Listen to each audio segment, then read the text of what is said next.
Absolutely right. It'll probably be more self-evident at other locations where the 41 gun salute's being fired, other than where we are, obviously on the naval base, because this is not an area that's open to the public, obviously, but whether or not they would have had arrangements for VIPs, current serving sailors, perhaps veterans as well, I'm sure there would have been a very different atmosphere today.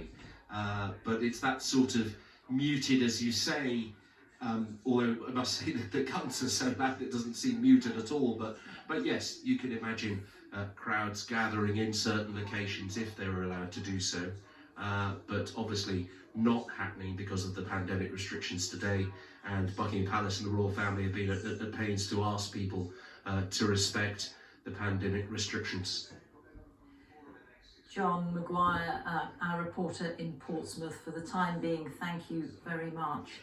I'd like to bring in the royal biographer and historian Robert Lacey, who is in Windsor, where Jane Hill is also bringing part of this programme. And Robert, you are watching, listening to this tribute to the Duke of Edinburgh, and I think worth reflecting at this moment again, the importance of the military to the Duke of Edinburgh.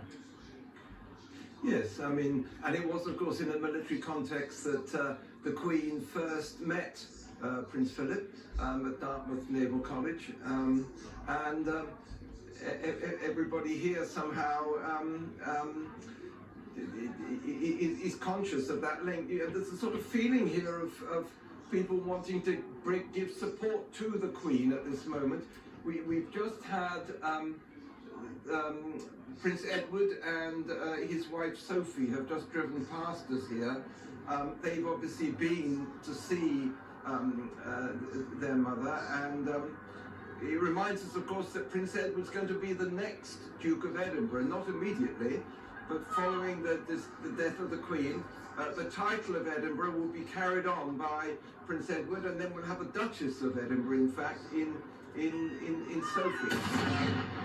They've been here, clearly giving support to the Queen, and there's a sort of feeling that that's what everybody here wants to do.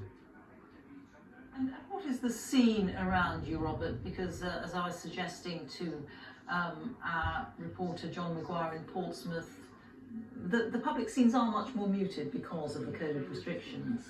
This is television. Thank you. Yes, as you can see, there are members of the public all around, although